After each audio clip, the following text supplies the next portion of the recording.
Assalamualaikum, selamat petang semua. Okey, kita cerita lagi sedikitlah tentang Shoigu berkata, Western juga menggunakan senjata diberikan untuk mencari jalan ke meja rundingan. Western menggunakan senjata-senjata seperti Thorax missile, Attacker missile untuk Rusia pergi ke meja rundingan untuk menakutkan Rusia dengan Attacker 100 biji dan Thorax 300 biji daripada Jerman boleh terbang sampai 1000 km untuk menyerang dalam Rusia untuk menakutkan rakyat Rusia. Adakah ini taktik US perlukan Rusia untuk duduk di meja rundingan? Tidak, Rusia tidak akan menerima semua ini. Dan Shoigu berkata pelan Rusia 2025 adalah pelan Rusia yang akan berhentikan Special Military Operation di tahun 2025. Masa itu saya rasa peta Ukraine dah tak ada lagi dalam peta dunia. Dan kita lihat sekarang Rusia memberi gambaran yang Ukraine, Odessa dan Kiev sama rata serangan peluru berpandu tak putus-putus dalam seminggu ini. Kalau Ukraine berdegil Odessa dan Kiev, Ukraine akan kehilangan kedua bandar besar ini. Inilah yang menakutkan US dengan berharap Ukraine nak duduk di meja rundingan di US. Tapi Zelensky berkeras tak nak berhentikan peperangan ini. Dan Rusia nak berhentikan peperangan ini. Jika Rusia nak berhentikan peperangan ini, Rusia kena keluar daripada Ukraine. Dari mana Rusia masuk, dari situ Rusia keluar untuk Ukraine. Dan dari Rusia pula, dari mana kami berhenti, di situlah kami bertapak. Dan untuk saya 2025, senjata Rusia dan pengeluaran senjata Rusia dah tak dapat dikalahkan lagi. Banyak kali saya katakan dalam channel ini yang US juga 2025 masih tidak dapat mengejar pengeluaran senjata Rusia. Dan Budanov berkata yang dia faham tank yang diberikan kepada Ukraine tidak berapa baik untuk Ukraine.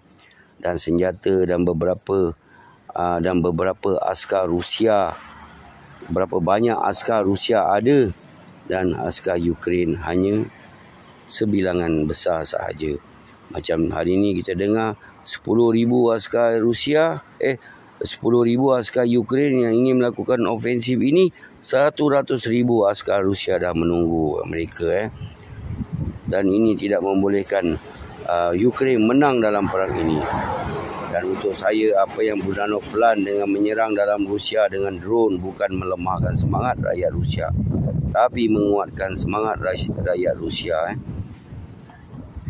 Tempoh hari yang Budanov pelan untuk mengebom di dalam Rusia dengan drone. Bagus tu dia punya cara serangan, macam mana dia menyelinap masuk dalam Rusia adalah yang terbaik.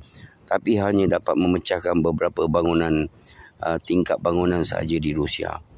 Okey, maaf kita cerita sedikit tentang kes Trudeau yang membawa bekas askar Nazi berada di Parlimen Kanada masa Zelensky berada di Parlimen Kanada. Dan dia meminta maaf sekali lagi ke atas speaker yang menyebut ex-army Nazi ini. Dan Trudeau meminta maaf kepada apa terjadi kepada orang-orang Jewish yang berada di dunia dan di Kanada dan satu dunia lah. Dia meminta maaf kepada orang LGBTQ.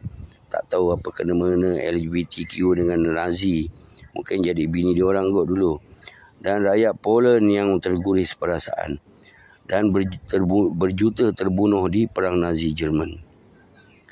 Dan Trudeau masih tak mengaku. Dia pun dipertanggungjawab atas kejadian itu. Trudeau juga masa itu menjemput Ambassador Jerman ke Parlimen untuk memberi penghargaan kepada rakyat Ukraine yang berperang untuk askar Nazi Jerman. Dan Trudeau menyalahkan berita propaganda yang menyalahkan dia, dan Rusia yang membesarkan propaganda menyalahkan dia dalam ini. Dan Rusia tak buat apa-apa kerana video dan seluruh parlimen dengan Zelensky dan isteri dan Ambassador Jerman dan ahli Parlimen Kanada tepuk tangan dengan berdiri adalah video mereka sendiri. Bukan Rusia yang buat video ni. Dan kalau ada apa-apa di parlimen, pasti ada program yang dibuat sebelum berlaku. Dan Trudeau lebih tahu apa program mereka. Dan Trudeau berjumpa dulu dengan askar veteran Nazi ini di dalam sebuah bilik. Dan ini dibuktikan oleh cucu askar veteran yang memuat naik video atuknya menunggu Trudeau dan Zelensky di dalam sebuah bilik sebelum pergi ke parlimen. Dan Trudeau menjadikan kambing hitam kepada speaker parlimen.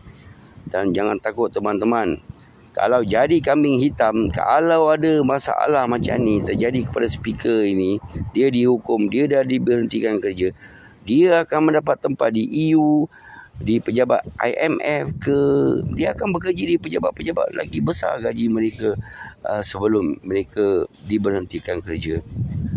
Dan Trudeau memberi amaran kepada semua YouTuber dan blogger, jangan bercerita lagi tentang hal ini. Kalau tidak, mereka melanggar undang-undang yang mereka buat. Dari berita kami dapat yang bekas askar Nazi ini bernama Humka family telah menderma 30,000 di University of Alberta. Dan bekas askar Nazi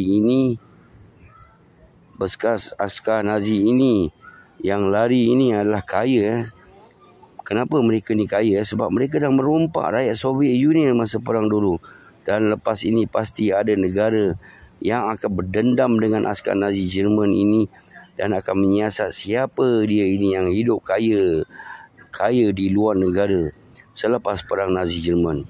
Kebanyakan bekas askar Nazi Jerman yang kaya ini akan dibunuh di luar negara oleh Special Branch 3 huruf Yahudi. Masya Allah. Banyak saya dengar sebelum ini, banyak dibunuh oleh Special Branch Yahudi. Okey. Kerana mereka ni dicari sampai ke lubang cacing. Assalamualaikum, selamat petang, selamat bercuti semua. Jangan lupa belanja Abang Gift.